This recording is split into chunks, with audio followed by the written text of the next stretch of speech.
Good afternoon, everyone. I would like to begin by asking everyone a very simple question. What was the first thing you thought about when you entered this lecture theatre this morning? Perhaps your thought was one of anticipation and excitement. Or perhaps you were thinking, what am I going to eat for lunch after the Q&A? One thing you can be relatively certain of is that none of you would have likely wondered or even doubted, was that thought actually mine? Now, imagine that your thoughts are not yours anymore. Imagine that they feel alien, they feel uncanny, different, and forced. They tell you nasty things that you would never think otherwise. Unlike the kind of intrusive thoughts we always, at least from time to time, get in our daily lives, you are simply convinced that this particular thought or this stream of thoughts are just not yours. They cannot possibly be yours. How is this even possible? Indeed, it is not even imaginable by most people, but it is a daily reality for people affected with schizophrenia, as exemplified by this quote from an artist diagnosed with this condition. Are you in control of your own thoughts? It may sound like a very odd question, but is at the core of the experience of schizophrenia. A dying person who is normal, whatever that means, even if it's a person in front of firing squad, has choices. A psychotic person is less, even minimally, in control of their thoughts.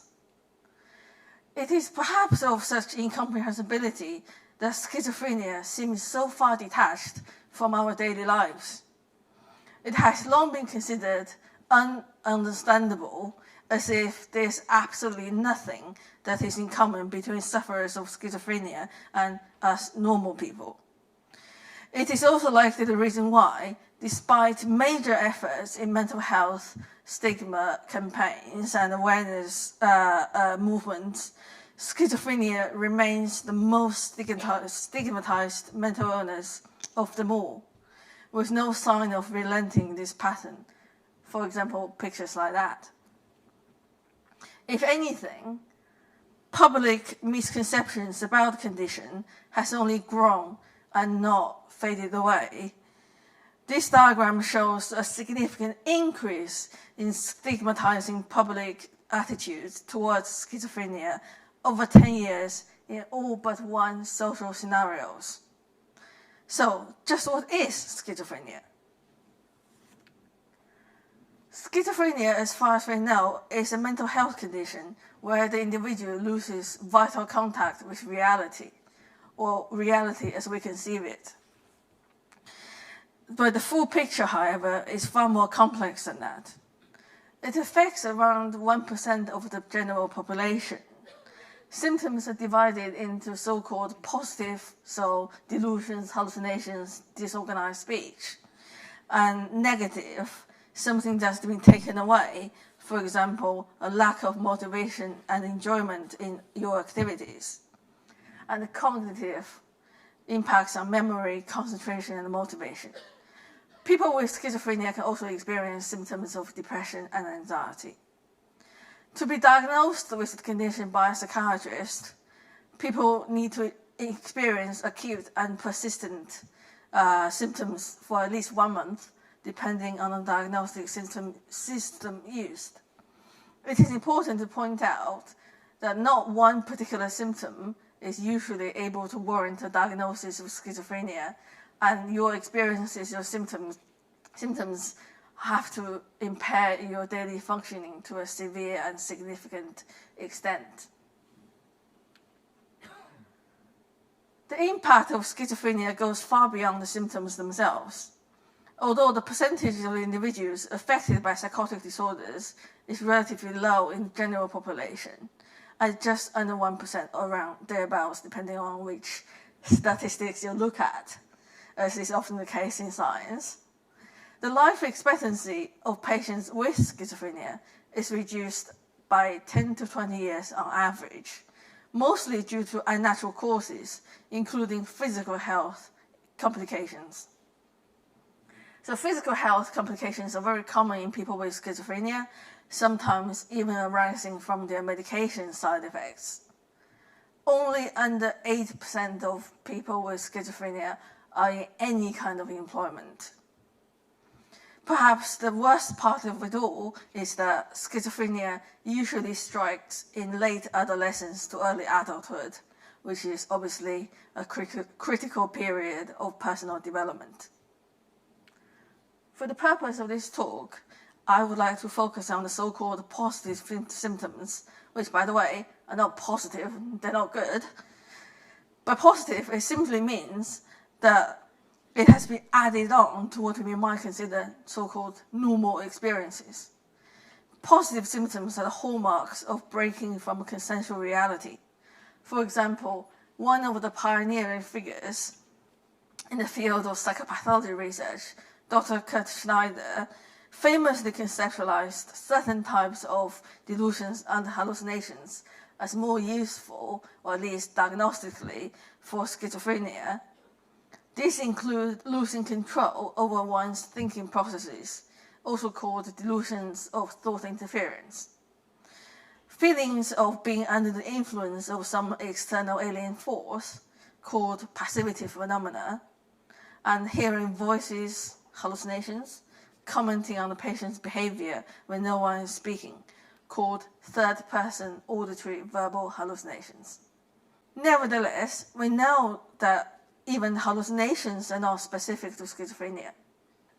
In fact, not all voice-hearing experiences are psychopathological, and around 10% of the general population may regularly report voice-hearing experiences without any psychiatric intervention or need for care. Some of my own work, in collaboration with the International Consortium for Hallucination Research, has shown that it is again the lack of voluntary control and the distress dysfunction caused by hearing voices that most accurately differentiate clinical versus non-clinical hallucinators. Even symptoms of schizophrenia seem to be lying on a continuum with normal experiences, and is by no means an all or nothing phenomenon. In this sense, we're all vulnerable to unusual sensory experiences to some degree. Another aspect of the so-called positive symptoms may be paranoid thoughts that you are being conspired against or you are harmed in some way. Surely only the mad can be paranoid. Well, that's not true either. Many individuals in the general public endorse items on surveys measuring paranoid thinking, ranging from everyday worries about, is my neighbor spying on me? Are they talking behind my back because my music was too loud that night? Or to full-blown persecutory delusions. Many people would endorse one or two items. A few people would endorse many items on these surveys. This once again suggests that psychotic experiences are on a continuum with varying severity and impact on an individual's everyday life. What these symptoms may have in common is a disrupted sense of self. Delusions and hallucinations directly challenge, if not destroy, one's usual sense of self and notions of commonsensical reality. Indeed, many of us, including myself, in the field of psychopathology research, argue that it's a dissolution and disruption in a person's sense of self, called self-disturbances, that unite the symptoms of schizophrenia. The patient's self-consciousness may feel exaggerated or diminished, sometimes causing the patient to think, I'm the only person alive in the whole world, and I can create reality at will. Thoughts might become sensory and almost gaining audible or auditory qualities. Whether it's the voices, alien thoughts, or paranoia, it might be that it is a fragmentation of sense of self or subjectivity that's behind all of them. To study a fragmented sense of self will require multiple disciplines working together. If we only ever pursue one particular line of research, that approach is inevitably going to fall short. Perhaps mental illnesses should not be argued as psychology, society, or biology, because they most definitely have roots in neuroscience, biology, brain, but a person's experience of their symptoms is shaped by that person's unique personal background and societal influences as well. I would strongly argue against dichotomous approaches that arbitrarily put people in strict, simplistic categories, whereas the full picture is far more complex and nuanced. Under the right or wrong circumstances, everyone, and I mean everyone, has the ability to hallucinate, feel paranoid, and so on. Indeed, neuroscience tells us that our perceptions are determined not just by what we see or sense from the physical world, but also by what we expect to see or sense from the physical world. There are complex cognitive hierarchies in our brains that reverberate information back and forth based on both bottom-up and top-down inputs in the form of neuronal signals. Put another way, especially if the sensory world is ambiguous or uncertain, our brains would automatically fill in the gaps, depending on our prior conceptions and beliefs about the world.